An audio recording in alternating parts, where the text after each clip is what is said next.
Assalamualaikum warahmatullahi wabarakatuh. Perkenalkan, nama saya Ahmad Fiyu Arya Karyendra, kelas manajemen B semester 5. Kali ini saya akan menjelaskan tentang proses dan mekanisme pengambilan keputusan. Terima kasih. Silahkan menyimak video penjelasan dari saya. Proses pengambilan keputusan beserta mekanismenya. Identifikasi pemikiran Sun Tzu pada proses dan mekanisme pengambilan keputusan di era modern. Perang modern bukanlah lagi perang fisik dengan kekuatan militer, melainkan perang informasi.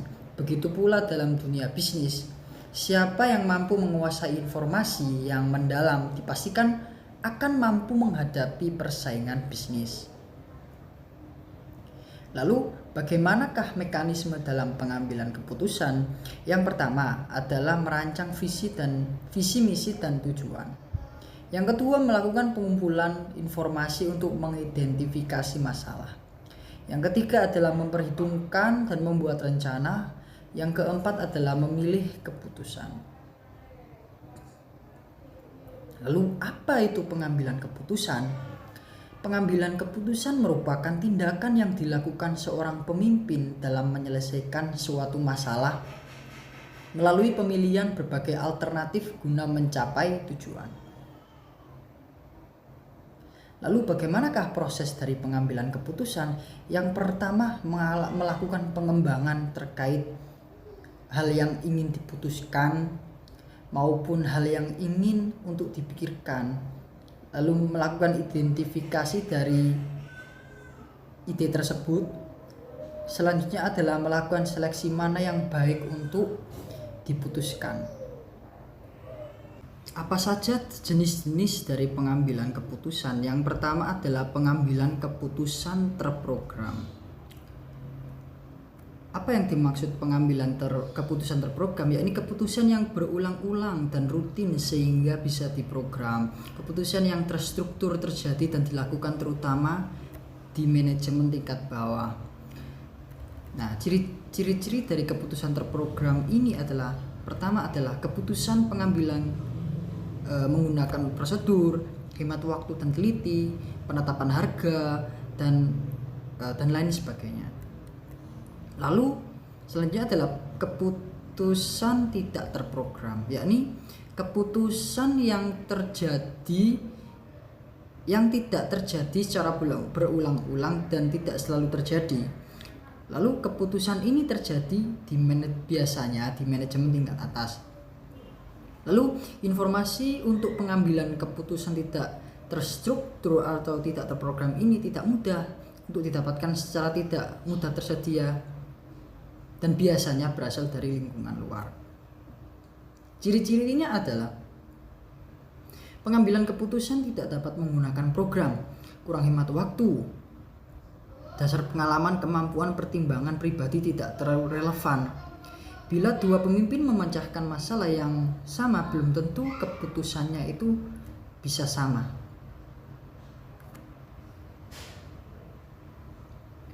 Lalu, apa saja dasar keputusan menurut G.R. Terry?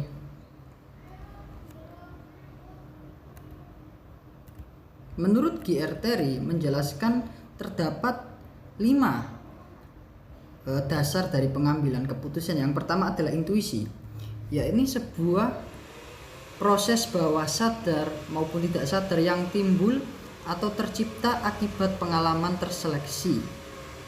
Yang kedua adalah pengalaman, yakni pengambilan keputusan berdasarkan pengalaman memiliki manfaat bagi pengetahuan praktis karena pengalaman seseorang bisa memperkirakan keadaan suatu, dapat memperhitungkan untung ruginya, baik buruknya, dan baik buruknya. Lalu yang ketiga adalah fakta, yakni pengambilan keputusan berdasarkan fakta dapat memberikan keputusan yang sehat, solid, dan baik.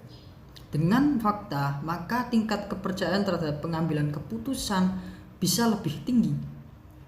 Lalu yang selanjutnya adalah wewenang.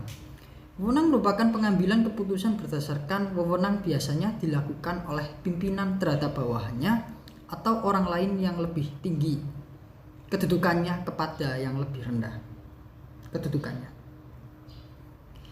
Lalu yang kelima adalah rasional, yakni pengambilan keputusan berdasarkan rasional. Keputusan yang dihasilkan bersifat objektif, lebih transparan, konsisten untuk memaksimalkan hasil atau nilai dalam batas kendala tertentu, sehingga dapat dikatakan mendekati kebenaran atau sesuai dengan apa yang diinginkan.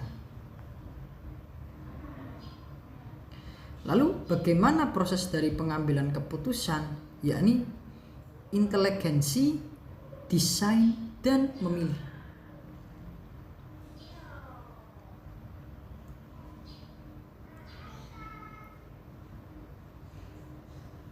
Lalu bagaimana tipe-tipe keputusan?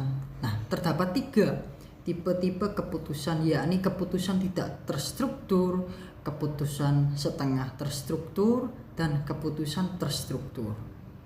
Apakah itu?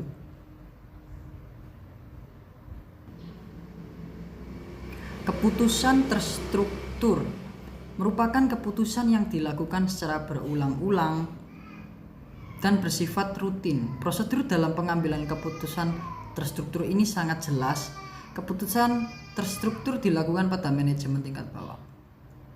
Lalu ada keputusan semi terstruktur atau setengah terstruktur yang merupakan keputusan yang memiliki 2 sifat.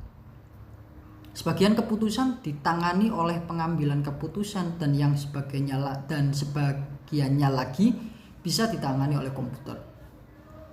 Lalu yang terakhir adalah keputusan tidak terstruktur, yang merupakan keputusan yang dalam penanganannya itu rumit karena tidak terjadi secara berulang-ulang dan tidak selalu terjadi. Terima kasih sudah menonton video presentasi dari saya. Semoga ilmu yang saya sampaikan bisa bermanfaat untuk kalian semua. Terima kasih. Wassalamualaikum warahmatullahi wabarakatuh.